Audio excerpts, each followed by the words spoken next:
Welcome to Vinyl Verdict. I'm Bell. I'm Jamie. I'm Adam. And I'm Reese. That's right. We have a guest, and it's not a guest week. That's how special this little fella is. Reese, friend. Lover. Reese friend. And Fighter. coworker. And you know what? He's one of the most vital coworkers I have, honestly. What do you do? Stocks the toilet paper. Cleans toilets. I do none of that. Production assistant. He makes sure everything runs at the office. And also music lover and Vinyl Verdict fan. There have been times where I go to Reese to be like, oh, here's a funny joke. He's like, I know, I heard it on the podcast. And I went, all right. So it's like he's been here the whole time, but now is his chance. Because we're talking about Adam's pick. Adam, what are we listening to today? Oh, we're listening to No Hands by the one and only Joey Valence and Brae. Super excited to talk about this The album. two and only. Well, no, as a unit, they're one. Oh, okay. You know, it's like peanut butter and chocolate as a unit. So The one and only combination of Joey Valence and Brae. They're the I've already Reese's derailed Pieces it. of Yeah. the music. Reese's. That dude, I did not say that. I'm just That is saying. a candy shell. we'll blur it. What? We'll Reese's beep doesn't that have a out. candy shell. What do you mean Reese's Pieces doesn't have a candy shell? Reese's Pieces. Reese's Oh, Pieces Pieces. is a candy. Is a peanut butter Yeah, and a you candy said shell. Reese's Pieces. You're right. You're right. Reese you're is right. off of the All right, you podcast. got me. Okay? This guy's cut. This guy's zero. Yeah, I'll kill his vocal track. There'll just be moments of silence. Anyway, sorry. You pick this. Go on. Yeah. Sorry. This is the second album from Joey Valence and Brae. Yeah, so basically, Joey Valence and Brae. Who the heck are they? Maybe you haven't heard of them. Maybe you have. They are a bona fide kind of TikTok group, as in that their rise to popularity came through a series of viral singles, starting in like 2022-ish, and then they've just rode the hype wave, releasing a couple of really great projects. Their first album was really just a compilation of all of the singles they had dropped up to that point, and then they decided to come in with a full-fledged, fully conceptualized album, and that's what brings us to No Hands.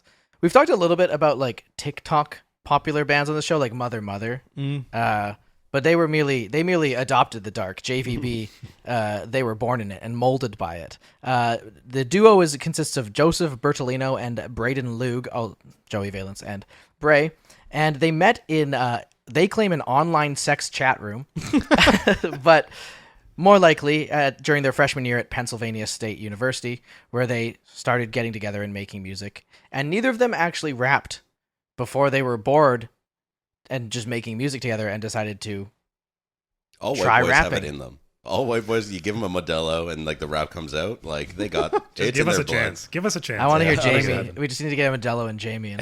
I know he doesn't drink, and that's why he doesn't want the rap to come out. He's too powerful. Yeah.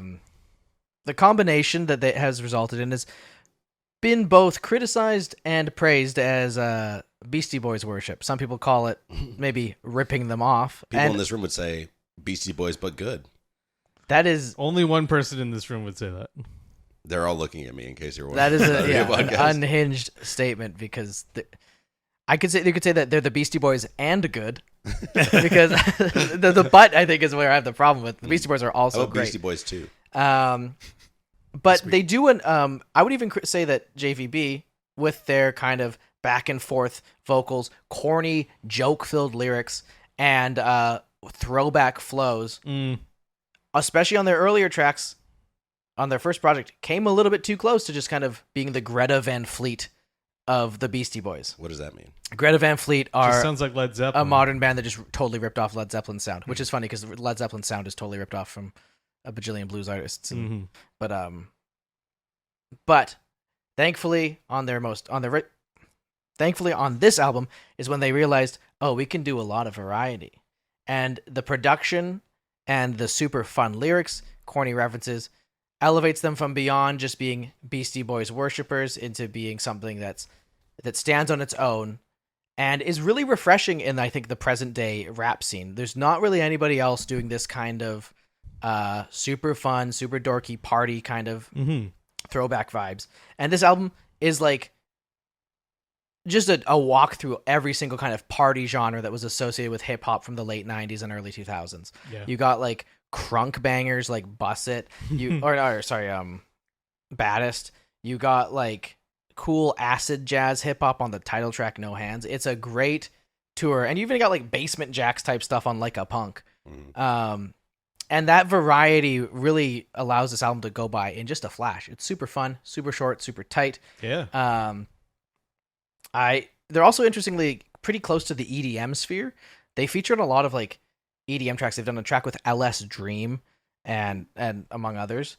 And there's also like weird bits of EDM littered on this album. But yeah, I brought this in just because I think this was a super, super fun discovery that I found out about these guys after their first album dropped. And I was really excited about this album, and they absolutely knocked it out of the park.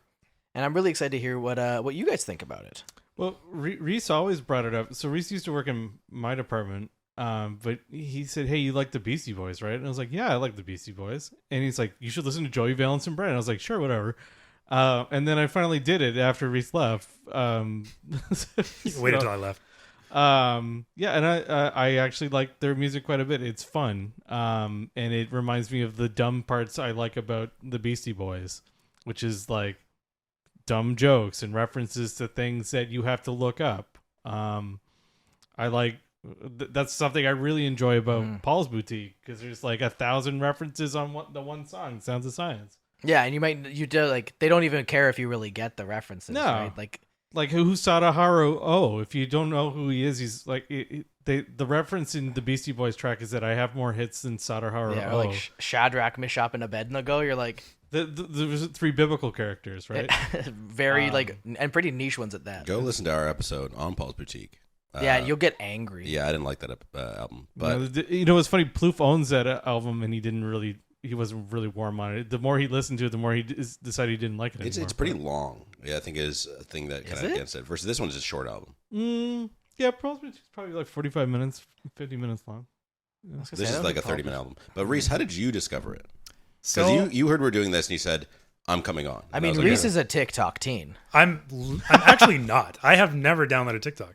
I think I probably heard them just through maybe it was Instagram Reels. Honestly, to be fair, I'm old. Instagram Reels. Yeah, fair enough. But yeah, for some reason, these guys just brought me back into music. For a long time, I was just kind of bored of music. I was just listening to the same old stuff. And then when I heard these guys, it filled me with such nostalgia of Beastie Boys and whatnot that it just like kind of brought me back into the scene and really made me like look at music again. Almost. Are you like a Beastie Boys fan? I was a Beastie Boy fan back in the day. Back in the doy? Back in the doy. Back in the doy. Back in the doy. But yeah, these guys are like, they're so corny, but they're like so genuinely corny in like such a wholesome way that they like come back around and become, not corny. It helps that I assume that they're our age. So like a lot of the references kind of hit, like Johnny Oh, Bravo and Call of Duty and even 2K references. It's like, 100%. They're also like terminally online. Like there's I can picture these kids in my high school. Yeah. Like I look at the cover. I know you guys talk about the cover later, but like you look at the cover and these kids were in my high school, 100%. Classic. I knew them. I didn't like them in high school, but now you look back and you're like, damn, They were cool. they're cool. Yeah, I actually first listened to Joey Valence and Brae after I bought this album for Adam for Christmas, I think. And I figured I should listen to it because I knew Adam really liked it. And it's funny, I was like, I knew he likes it so much, I need to give it to him early because someone else might give him this album. Like, I knew he liked it so much. And I listened to it digitally. I didn't open the present. I feel like that's a faux pas. Don't listen. If you get a CD for someone and you burn it, like that's a rip-off. I listened to it, I was like, I might not give this to him. I think I might have gotten you 2 albums. And I was like, can I get away with just one? Like, I kind of want to keep this. And I did end up getting the Record Store Day release they had for, it's just called Good Songs. And it's a collection of songs from all their EPs and their past album and this album put onto one. And it's very good. It's got like the 365 cover and the deluxe edition of the album, which is not on the vinyl, which is a whole thing. If you're buying the vinyl, it should be the deluxe edition. It's the most expensive way to buy an album. It should have every song. But regardless, I really enjoy it. Listening to it, I was like, I don't like it as much actively listening to it. I've only listened to it through speakers or in the car, but as actively listening to it, I'm like, I don't like it as much. I like some of the references and stuff, but I don't feel like any of the songs really have substance. I don't even feel like there were any bars where I was like, now that's fire. Like, I was like, I like this. I'm like, I like it because it has a sound effect, or I like it because of whatever. Like, sure, referencing Cholula hot sauce, that's kind of funny, but like, there was nothing that was like, this is a really standout line or like writing.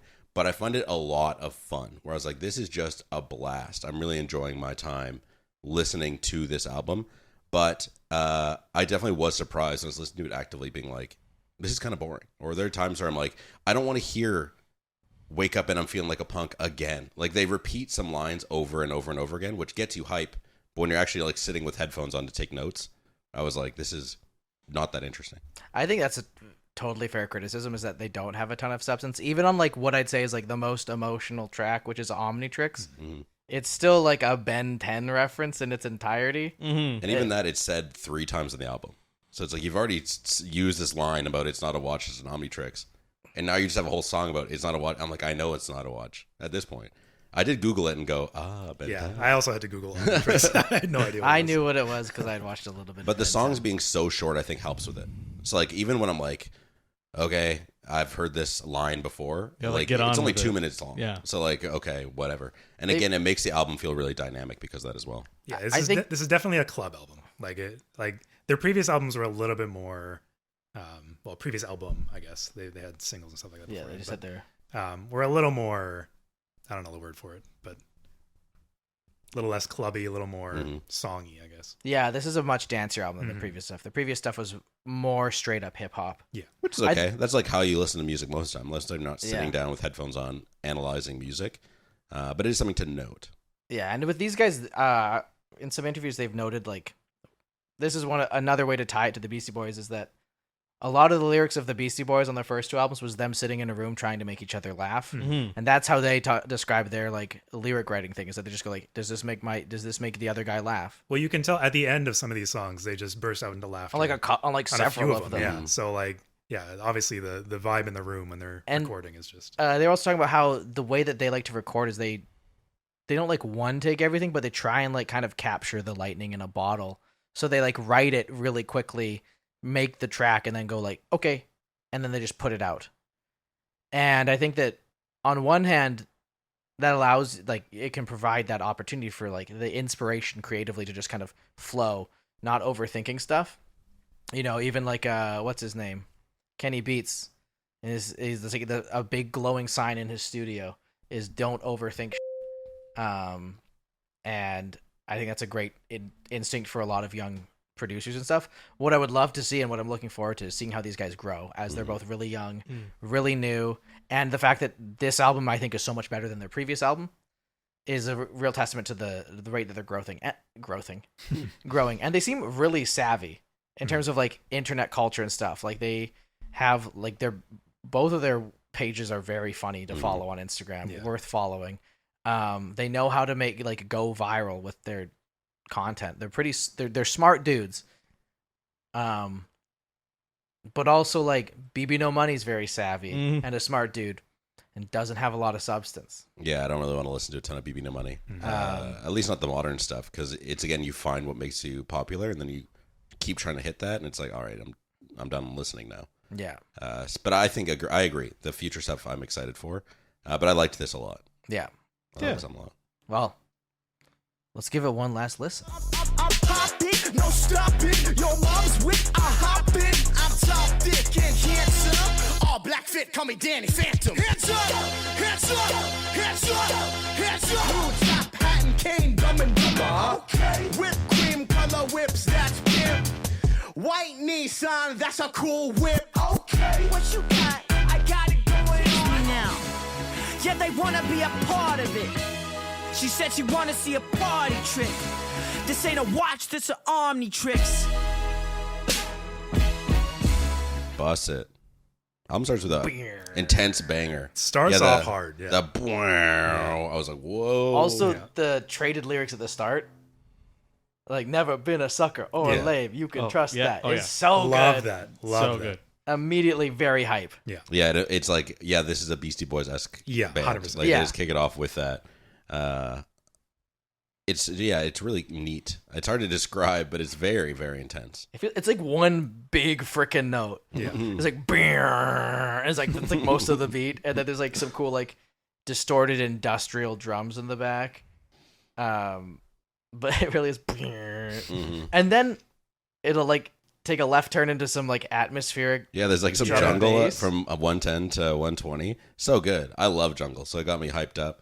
I also like the censored swearing. They don't do it the whole album, but they also don't swear super often. They censor it in another song, but only very specific I think they times. swear in one another and censor it in a different song. Yeah. They do it for emphasis. Yeah, I think it works. It works. It's like a 100%. I like the reference to another rapper that went viral in the earlier half of the 2010s or in the 2010s. Jody High Roller, aka Riff Raff. Oh, I love Riff Raff. Gotta love Riff Riff is so Raff. good. Dude, Cody and Daydream or whatever, that album? Yeah. So good. The moon, the actual The moon. What does that mean? Anyway, Riff Raff, funny dude. Yeah, this song's a little one note, but every time it comes on in my driving playlist, I'm like, hell yeah. I think the only counter to that is like if it's not in my driving playlist and it comes on, I kind of sometimes I'll skip it because like it is pretty demanding on your attention. And again, the lyricism is nothing to write home about, but it works at just like headbanging. You're a lazy Larry. I'm a dapper Dan. Yeah, Sure. Dapper Dan could be a reference to "Oh Brother Where Art Thou," which is the pomade he keeps looking for. Great movie, go watch it. Yeah, there's nothing that wows, but it works at like giving you that beat to just bop your head to, which is totally okay. And then we go into Pack a Punch. Our first feature, and Danny Brown. Danny That's Brown crazy. shows up. Okay, so Danny Brown is a terminally online rapper, and lately, in between projects, he's just been showing up wherever the hell he wants, and it's crazy. He's been on all of these tiny projects that get like that. I'm just blown away that not only did he know, but he's like, yeah, I'll do a feature. And this is another example of that. And he fits in so well on it. Apparently this was recorded in like a hotel room on their tour. He like met up with them. Apparently he like wrote and recorded the verse in like 5 minutes. Nice. Like, yeah, I like that. Professional. I like that it has a BizKit reference when he says, "Don't you know I pack a punch?" and then they add the "what" at the end. I consider that a BizKit reference. How's it? What? I was thinking. How's I thought it was a college. chainsaw. What? Pack a chainsaw. What? Oh. Sure. Yeah. I thought maybe that's probably a layered reference. I just think about Call of Duty zombies. It's 100%. Oh, and the that's- what is just because they're a Beastie Boys-esque band. Yeah. It's the Pack a Punch machine. Because I think the next song, they mentioned Pack-a-Punch and Ray Gun and stuff like that. Yeah. Oh, true. Which is all Call of Duty. Yeah, There I do are find multiple references to video games in this song too. Oh, definitely. I do find Pack a Punch to be a bit repetitive. It is Yeah. one of their more repetitive songs. And the backing track is intense in an unsettling way, so Yeah. it's not like the most enjoyable to listen to. I like the Danny Brown feature. I feel like everything else outside of that, though, I'm kind of like, meh. Yeah. Even the Danny Brown feature is like, it's fine. Yeah, I thought his verse is just okay. It doesn't add or It detract. flows anything. really well. Lyrically, it's nothing that crazy interesting from Danny. Just, yeah, it doesn't add anything. I but did it like a doesn't 2K, detract, busted like a 2K scan because you get face scan and put yourself in the game. That It is was very always messed funny. up. It's a And I was good like, that's reference. awesome. Also, feeling like an old Xbox lobby. Just 'cause so good.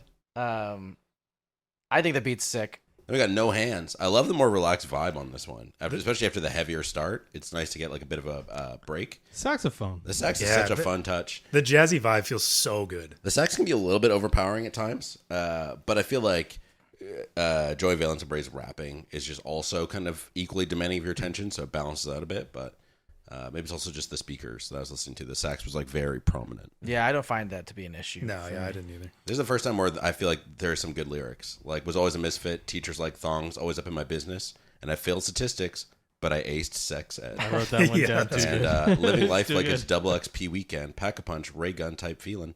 I miss the times of going home and playing COD Zombies for like hours. I was the perfect age. I was like 13. God, Unfortunate so timing on the feeling like Drake line though. Oof. Feeling like Drake, God had a plan. You know what's funny though? This song probably got written during that whole thing. No, it was before. It would've been The album just came before. out. This would have come out before. good. 'Cause- oh yeah, we didn't mention it. We're at like the 1 year anniversary today. Yeah, oh, yeah. It Oh, came out really? June 7th. We've been doing a lot of Yesterday, yeah. anniversaries lately, just by Yeah. coincidence. Gotta celebrate. But yeah, no, this would have been like right before it. But also, I mean, who cares? God's plan. Yeah. It's a great song, very Yeah. popular. Yeah. Yeah. Also, I think it's cool that they they gave a feature credit to Z Trip, who is the one who's doing the disc scratching on the track. Z Trip is like a legendary DJ who he's toured with LL Cool It's like J. him and DJ He did the Lethal. soundtrack for Skate by EA, Like Skate 1. like or the something? original Skate game. as well as like a bunch of the tracks for DJ Hero. So a lot of those really cool remixes and stuff like that. I also love the opening line of sipping Shirley Temples. Rhyming Shirley Temples with Shirley Temples is pretty great. Yeah, such a cool vibe. And I agree. Just super fun jazz type beat. Sounds like something Tribe Called Quest would do. Yeah, Sure. definitely. Yeah, Absolutely. Then Like a Punk. Wake up and I'm feeling like a punk. It's a more intense song. this song makes me want to fucking throw hands. Yeah. Yeah. Like a punk. Yeah, this is the beat is so hard. I love it. Yeah, they don't care to do anything else other than get your blood pumping and your body moving, and I'd say it succeeds. It's a very Prodigy-esque beat. Yeah. Sure. Yeah. Prodigy, Basement Jaxx influenced Sure. for sure. It really is just they're just saying, I feel like a punk. Sure. I feel like a punk, and then I like when it gets the like cool key stabs, like the it's time to rave, it's time to rave. Yeah, yeah. It's such a cool little like beat, and another way to show the kind of like EDM influences. Mm-hmm. Yeah, This one's extremely upbeat. time to rave, it's time to rave, it's time to. This is one of the songs with a laugh at the end that just I don't know. I feel like it accents the song perfectly. If that makes I don't know. Mm-hmm. Yeah. Yeah, Yeah. where are you from? Another relaxed song. Yeah, beat is fire. I like the eat a booty like a titan. Yeah. I attacked that. Yeah, I got that written down as well. Unexpected Perfect crunch Attack on Titan reference. I liked it. Perfect crunch sound effect. It makes me laugh every time. For some reason, when Brae says, "Who the hell is you?" Who the hell is you? I don't know why, but that Great just stuck with moment. me. I love that. Motel money, but you stay at the Ritz. Great line. When was Michael Cera's swag era? Swag era. When do we think that was? 20. Because remember in This Is the End. Yeah, when he's well, I was like, gonna say whatever is that- era that is. That's Yeah, late probably his. 2010s, mid late 2010s. I like the catchy chorus. The sharp, kind of crunchy synths that play throughout the whole song are also just a lot of fun. Yeah. Yes, I love this song. It's I think pretty good, yeah. I will say what you want about their lyricism. The beats carry it. Yeah, Like the beats are good enough that like a lot of times I don't even really care if the lyrics are like. Yeah, it's interesting. It's like it's like somebody who they really want to get part of it. It's like they really want to give the production part of it, and they have to add lyrics to make people listen to it. Like it doesn't feel like this lyrics are filler. Like I wouldn't go that far. Yeah, yeah. But realistically, it's like you're not meant to look into it any further. It's like we made music to be fun. they're just memeing. So like, here you go. You kind of vibe with the song until you get to the one or two funny lines that you want to quote, and then you Yeah. say that, and then you get that feeling of hell yeah, and then you vibe to the rest of the song. Mhm. It's a great formula. It works. Yeah. It really reminds me of Limp Bizkit, you know? Please In a don't. way, Mhm. yes. He's wearing a red hat on the cover too. Oh my god. Whoa. Fred Durst's son. Well, I do like the spiky hair. It reminds me of the guy from Well, no spoilers. Sum 41. Then we get who they Intermission toured with recently, Yeah, they were Yeah, I toured saw on their that. as final well as tour. Limp Bizkit. too. What? They toured with Limp. They opened for Limp Bizkit for a little while, and then That's they crazy. opened for Sum 41 for a little while. On the final tour, yeah, it's crazy.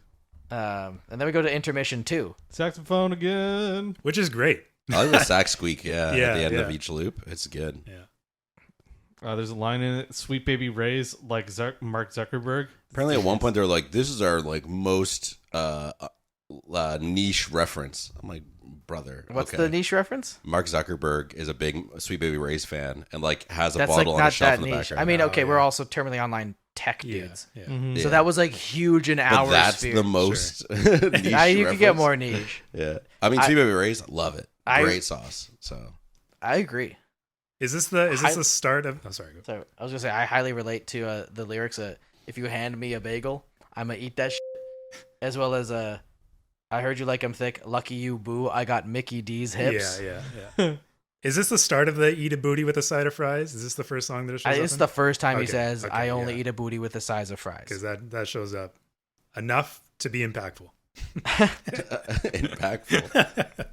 I like that at the end of the track, they kind of do a tongue-in-cheek nod to the fact that they're like very independent. They have like this fake phone call with their manager who's like, "Yeah, your numbers on TikTok are way down. I'm dropping you." These guys have done everything like fully independently the entire time. Mm. I don't even know who did the. We'll talk about this later. I don't even know who did the pressing for the record. Yeah, they have their own record label. I don't know who. Yeah, pressed it for them. So I don't know, like, but yeah. So like all the production is done by Joey Valence. All of the writings by Joey Valence and Brae. Apparently, they still live. Joey Valence still lives with his parents. Because I think at this point it's less success and more like, why not? Yeah, he's still in his childhood room, right? Like, yeah. When he posts on Instagram, you can tell it's his childhood room. Which is cool, and also he has like a philosophy of like everything that all you need is like really, like production in a studio used to be so important, but now all you really need is and also like probably you gotta be pretty good at Mixed stuff. He also has like a ton of experience. Like I've watched some of the production streams that they've done. So almost every single track on this album has like a production walkthrough of how he made the track.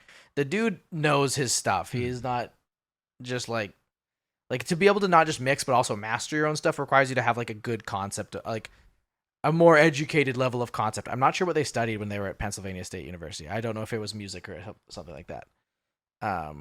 But he also knows what he's doing. He spent a lot of time. He's been very committed. He also apparently sits like a goblin when he writes tracks. He Gollum squats. You know, you put your feet on the chair in front of you. Yeah. It's an important tidbit. It's important.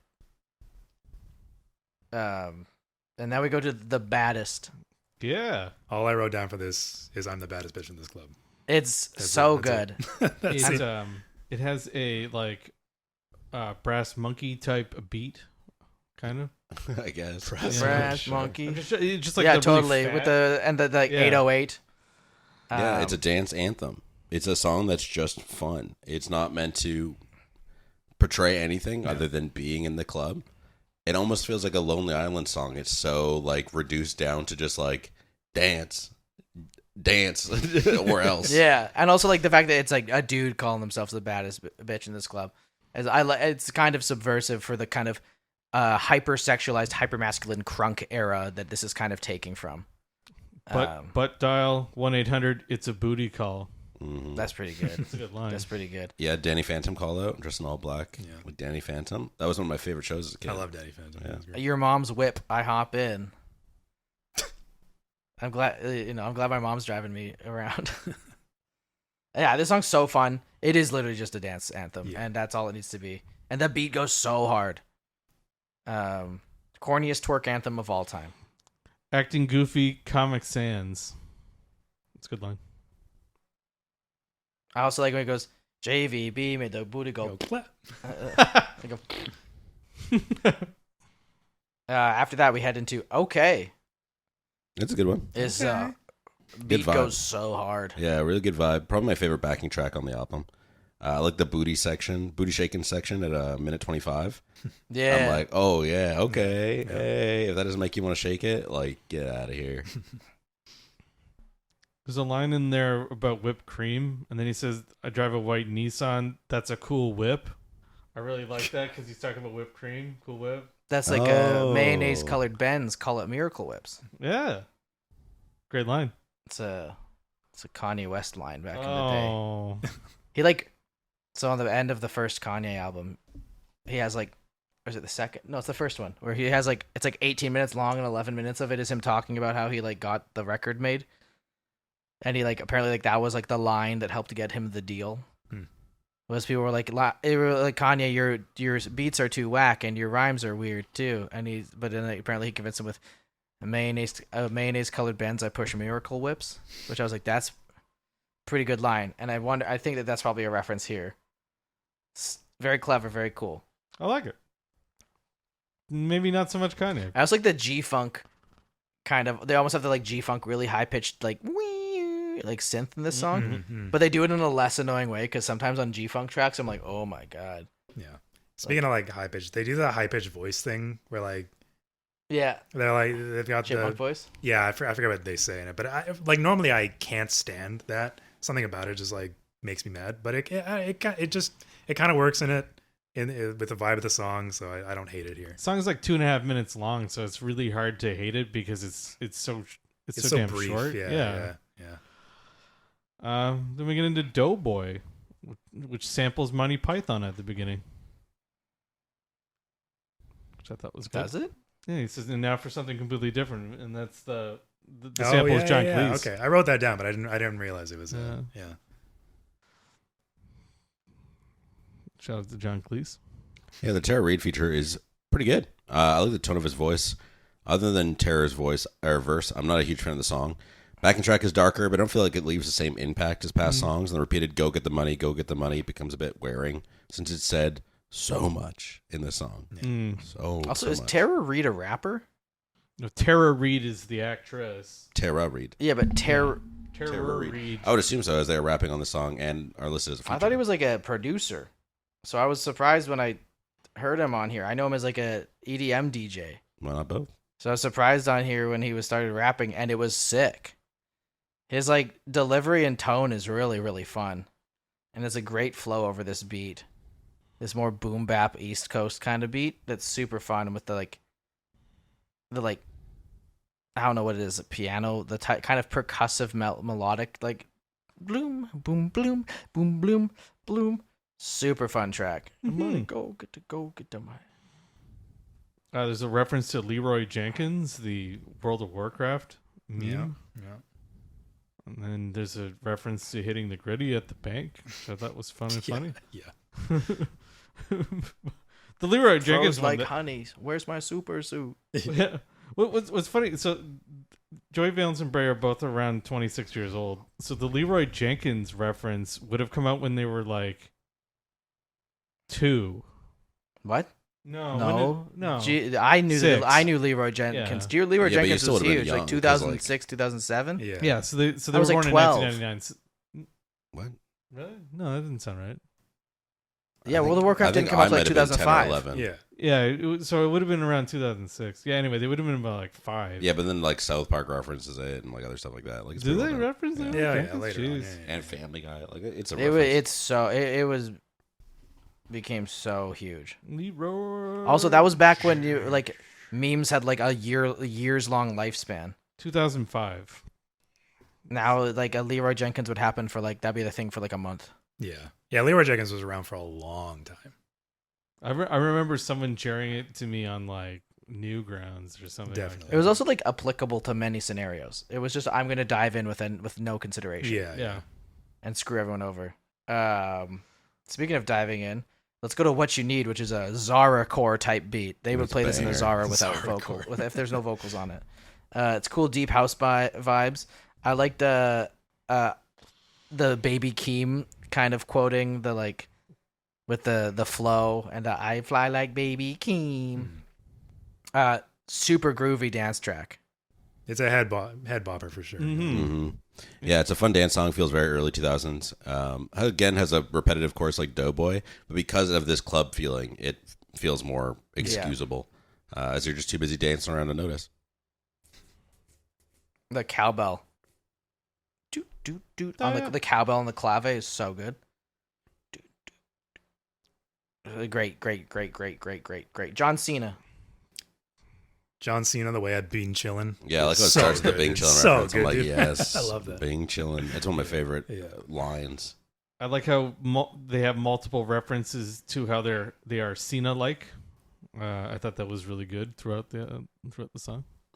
Yeah, backing track in this one's really neat. I don't know how to describe it. It feels like, I don't know, like that brand of rap that like Trippie Redd is, I guess, or like whatever you would call that kind of genre. Mm-hmm. It's neat. I like the warping synths and everything like that. Very good. Song itself is fine. I don't find the John Cena references to be anything more than just like naming things. Like 100%. jeans Like- short, no shirt like Cena. It's Yeah, like, all right. selling seats like John Cena. Yeah. It's like, okay. They had Bing Chillin' to be, they start off strong with a funny joke, but even that is just saying a thing. Yeah. They got like so it's like fine. not John Cena, but it's like my shell's blue, your shell's green. And I'm like, Was that a Mario Kart? I guess it's Mario Kart reference. Yeah. I'm OP, my shell blue, Yeah. your shell's green. Oh, does it say my OP? Yeah, Okay. so it's That like, makes okay. sense. That makes sense. Sure. Cool. The last Mario Kart I played was Mario Kart 64. Ask me anything. I think this is First the of all, I weakest don't track on believe the album you for said me. it will. I think this is the weakest track on the album for me. Probably. I'll usually skip it to That's get to the fine. closer. I like the song better than I like the closer. Oh, I like the closer quite a bit. Interesting. Bad take. Hey, That's fair. You're allowed to like things 12-track wrong. album, right? You're allowed to be wrong. Like the sample in Omnitrix is really good. Like the soul sample or whatever song it is. It's really hard to find the sample credits unless you watch the breakdowns like Adam was saying. Yeah. I think so. Clearly, you like John Cena, but we like the closer as. It's Oh fine. yeah. No, I didn't say I It's didn't another like fun the closer. I just said You think it's fine? I think It's like. fine. Yeah. It I think reminds Omnitrix me is the of- best song on the album. No. Best song on the album. Absolutely. That's a Reese guarantee. Yeah. I think it's super great. It reminds me of like the orchestral things off of Late Registration or like Devil in a New Dress in terms of its like bombastic, super loud orchestral, really dramatic, like instrumental. Reese probably likes it because they reference Overwatch. I've never played a single Did they second of reference Overwatch. Yeah, they reference Mercy from Overwatch. Oh, okay. I did like the wordplay with Ben 10 and Own 10 Bens. That's really good. I think the wordplay in the song throughout the whole thing is just is so great. I don't have like I don't know, the Marley and Me for a good cry kind of little portion made me laugh so hard, man. I don't know. I think it's such an upbeat, happy song the whole way. Yeah, no, I really like this one. So feeling like a Mercy ending every show in a curtsy. I wonder if her like default like winning pose is like a curtsy. See, that's good. I thought I was going to say about the alt line right before it. I've never actually played. That too. What's the game? Overwatch. Overwatch. Thank you. I've never actually played that, so that's good to know. Yeah, it's fine. Eat a booty with a side of fries. Oh, Yeah, it comes back. third one. MFs be doomed. Yeah. Yeah. MF Doom reference. Mm-hmm. Yeah, it's just fine. I don't know. Like when you have something this, again, like almost like a victory lap kind of song, I just maybe expect a bit more from lyrically, but it's fine. All right. Calm down, Johnny Bravo. Yeah. You probably drive a Tahoe. Yeah, so An they're ugly just ass, naming big ass things. silver SUV 2005. from like 07. Yeah. I like that. Yes, I wear pink. Yes, I paint my nails. I'm a macho I male. respect that. So good. Respect that. I think it's super fun, kind of way to close. I think to your point earlier, Bell, about there being like a lack of substance, with this kind of beat, I would have totally welcomed some introspection, some more personal kind of lyricism here. On this, like as a close the album, reflect on like your journey. They kind of talk about it. They kind of like allude to it, maybe, but not really. Yeah, I think on their previous album they would have gotten a little more mileage out of their lyrics and stuff like that. And this whole album is so club focused and so just like beat focused that like it doesn't really have the same level of Lyricism. Yeah, like they're mostly focused on the beats throughout this whole album. So the fact that this ends with like anything, any sort of lyrical, Yeah, it's definitely the most on the album. yeah. And I will say that also one cool thing is that this is a very singular track in their discography. I don't think they have nothing that sounds like this. No. Everything else on this album kind of had other stuff that sounded like it. Okay. At least some You're sections. saying this is unique in their opus. This is a very unique one, and I think it's a real. They're very successful in this experiment that they do. And after finishing this album, I just can't wait for their next one that they're actively working on. Good. So we did it. I guess let's talk about the vinyl itself. It's all the way over yonder. Can I pass it to you? Yes, please. All right, let me not hit the mic on my way. Thank Step you, away Reese. from the mic to breathe in. I should have brought it over here. So, No Hands. This was a gift from the one and only Jake Bellavance. Perhaps the second best host on this show. Top 3 for sure. He got this album. It's a gatefold, even though it all fits on a single LP because it's a nice tight short album. On the front we see Joey Valence and Brae. Joey Valence is holding a katana. He is snarling.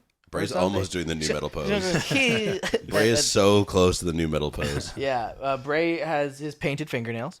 He's wearing a shirt that says "No Violence," just like the title. No hands, right? And he's wearing almost a Limp Bizkit baseball hat. And yes, he's almost doing the new metal "When I See Your Girlfriend's Boobs" thing. Super corny, super fun. There's a bunch of other photos from this photo shoot on their Instagram that are all silly as well. Plus, it's got Star Wars font for the Joey Valence and Brae No Hands. It does. Yeah. And on the back, should I go to gatefold? On the Back, back, it's them from behind, and they're giving you the finger just subtly. it's a very impressive figure. Like, for the fact that they're doing it behind their back, it's like very upright. I wonder if they got like some ligaments removed so that they could do that. Yeah, Marilyn Manson got ribs removed. Yeah, exactly. These guys got ligaments removed with their wrists so they could give you the finger easier. That's funny. On the back, we have the Joey Valence and Brae Flame logo, a list of the tracks, as well as the bottom says, all tracks written and performed by Joey Valence and Brae and produced, mixed, and mastered by Joey Valence. Inside of the gatefold is a picture of his bedroom. It's them at his desk. He's on his MacBook. He's a real gamer. He's got two 60%. He's got a 75% keyboard and a 60% keyboard. This guy an upgrade. Dude, yeah, I pitched it. I've been asking for it for so long. I want to work with these guys so bad. He's got a Twilight Princess poster that I had in my bedroom. It came from a Nintendo Power magazine that year. Hell yeah.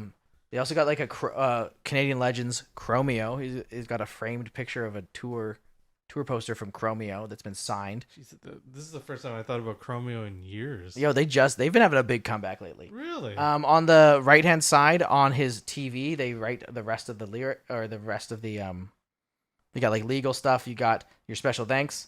Their website is jvbsucks.com. And they got their management. Bit boring stuff like that. Super fun. I also like you can even see the garbage in it. Inside of the sleeve, you get the album on this one is the sparkly blue version. It's very pretty. Very pretty. And in terms of weight and quality, it's quite nice. I think it sounds really good. And inside you also get a poster and a lyrics sheet. Not a lot of lyrics. Not a lot of lyrics. You fit all of them for all 12 songs? Well, they do the nice thing of if they say like they have no hands times 8. So wake up like I'm feeling like a punk times 5, and then you have 5 more lines, and then wake up and I'm feeling like a punk times 4. Yeah, that makes sense. Yeah, cool photos though. The black and white.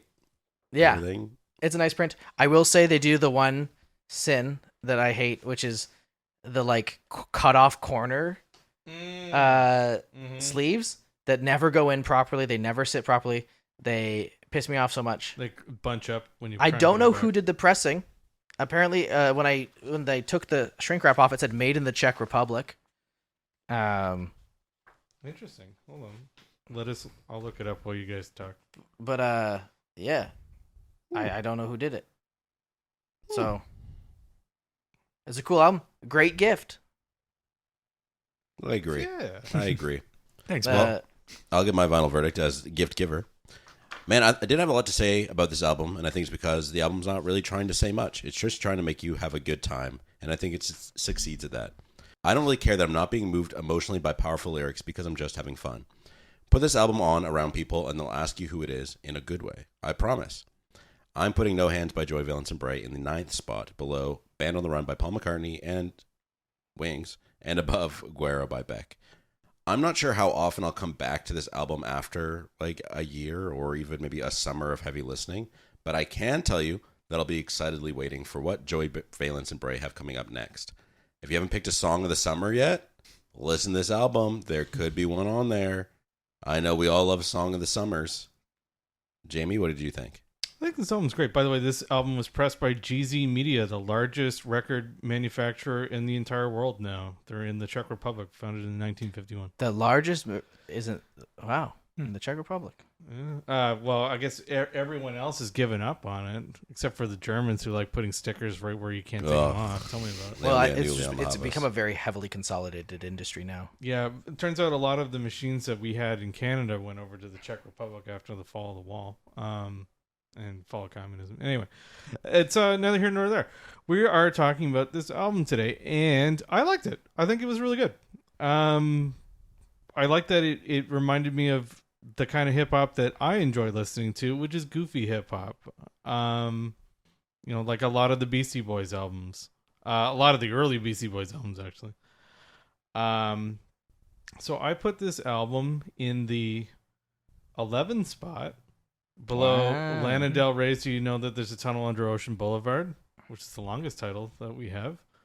And just above, Bill Withers' Just As I Am, which is another gift. We love gifts. We love gifts around here. Adam, what do you think? I think this album slaps. It is an album that I have shown so many people of different music fandoms and varieties, and everyone I've shown it to loves it. Everyone thinks it's great. There really is enough here for anybody to find a place to touch base with it. It's corny, it's silly, it's hype, it's fun, it's dancey. You really can't go wrong. Does it go deep? Does it make you feel deep emotions? Not really. Unless the emotion you want to feel deeply is groove, which is debatably not an emotion. I'm not a scientist. You're a neuroscientist. I tried to be, failed. Well, no, I got the degree. So you are. Actually. That's not how that works. No. Are you the brain doctor? Not to you. Okay. I don't know. Joey Valence and Brae, No Hands, super fun time. I highly recommend to listen. Recommend it to everybody. It goes in the 21st spot underneath Weezer's Blue Album and above Paul McCartney and Wings' Band on the Run. I recommend it to everybody. 21st spot. Dude, I wouldn't recommend a lot of the things that I like more to everybody, but I would recommend this. Reese, if you had to give this a number out of 10 and a quick summer of your thoughts, what would you say about No Hands? Yeah, out of 10, like, this is not my favorite JVB album. You know what I mean? You like the first one more. I like the first one a lot more, actually. I was actually relatively disappointed with this album when it first came out, funny enough. But in, sitting with it for longer, I've enjoyed it more and more. I would probably give No Hands an 8.5 out of 10. I think it's a banger album. I think it's great. It's not like the Mona Lisa. Yeah, it's not like the Mona Lisa. It's not painting at all. I actually agree. I actually agree with Adam with his placement in his list. I think it lives in the 20s and it thrives there. This is not a top 10 album, but it is a banger. I still love it no matter what. And JVB, I'd give a 10. Oh, well, there you go. That's fine then. Well, next week we are doing an interesting topic. We went and saw Live at Pompeii, the Pink Floyd concert movie. That's right. And we're going to talk about it. I don't know what that episode looks like because we've never done a movie before, but I've been on a movie podcast. Subscribe to They're Just Movies, even though it's shut down. So we'll talk about that next week. No free clout. Don't get them free clout. They pay me every time. They're dead. They're dead. They do pay me. It's not free clout. But for aftercare question, what's your guys' favorite duo? Favorite duo? Is Wham a duo? Yes. Yeah. Wham. Wham's your favorite duo? No. Okay, good. Very odd, yeah. Are they a duo? Yes, they are my favorite. I don't know if they're a duo or not. Favorite duo? They could be like two people in a band that maybe play in a band. Tears As for long as Fears? it's Like only if you have like a songwriting duo, like Lennon McCartney. Oh. Sure. Like there could be other people in the band. Oh, do you mean but like it's they like need to two be- people? So like that'd be a good example of whatever Jamie just said. Wham. No, the one before, the one he just said.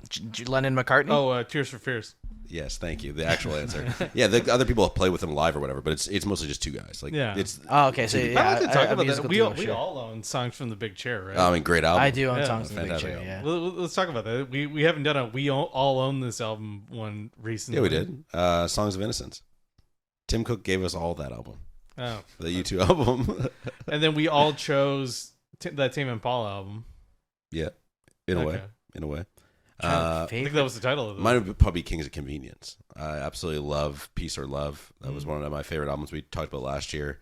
I went back and listened to more by them, and I'm like, God, they really just are so Nordic, and it's so peaceful. IKEA Core. There's That's no just way racist. I can speak. There's no way I could say that they're my favorite, but they're the only one that's coming to mind right now, and I do love them, and I love Clowncore. Oh, They're a great yeah. duo. Super fun. Not a genre. Not a ICP. Clowncore. Clowncore, yeah. I'm a big Simon and Garfunkel fan. Are you? That's a good duo. Dynamic duo, one might say. I wouldn't. I'd say they're very Static. yes, very static. Reese, what do you think? Flight of the Conchords for some reason. Hell That's yeah, the that's first thing a that good came to one. my That's mind. a good Yeah. Big. We're all big Flight of the Conchords Hell fans. Hip here. Hop Hippopotamus. Hell yeah. His lyrics are bottomless. Also, Run the Jewels, another great. Run the duo. Jewels is great. Oh, One true. great That's a hip-hop good I didn't realize duo. they were a duo. Yeah. I don't know anything about him. Outcast. Surprised no one said. Outcast, yeah, another great duo. Example. Yeah. Well, look at that. So many duos. Like the duo of hosts here. 2 duos. Duo. Pick your duo today. So tune in next week, live at Pompeii. Watch the movie. Come listen with us. Or I guess it's on album, like on digital. It's on vinyl. Yeah, you will be missing some of the portions. Yeah, we'll talk about that. If you listen to only the album version, and also there's something on the album that isn't in the movie, I think. Classic. But we're gonna talk about the movie. The IMAX movie that just released. Because there is a difference. Because there's also the theatrical versus the original. And there's also different. like a DVD. It's like version Star that's Wars, different. where it's like, you know, sometimes Han shoots first, sometimes it's Greedo. Yeah, apparently there's stuff that. So apparently this one. Well, save it. We're going to talk about it next week. Yeah, I mean, I'm not gonna tell you nothing. You go see the movie and you come back here next week. He's and you pointing listen. at me, and it's making me a little nervous. But All right. anyways, thanks, Reese, for coming on. All right, thanks for Can having we me, guys. follow you on anything? You're on Twitch. Please don't. I am just starting on Twitch. Whoa. What's What your is thing? it? Dirt_Wiz. That'll probably change at some point, but that's what it is right now. _Wiz. Wiz. Yeah. It is not a slur. Hopefully not. All right, I'll see you guys next week. Bye. Whoa. Yeah. Bye.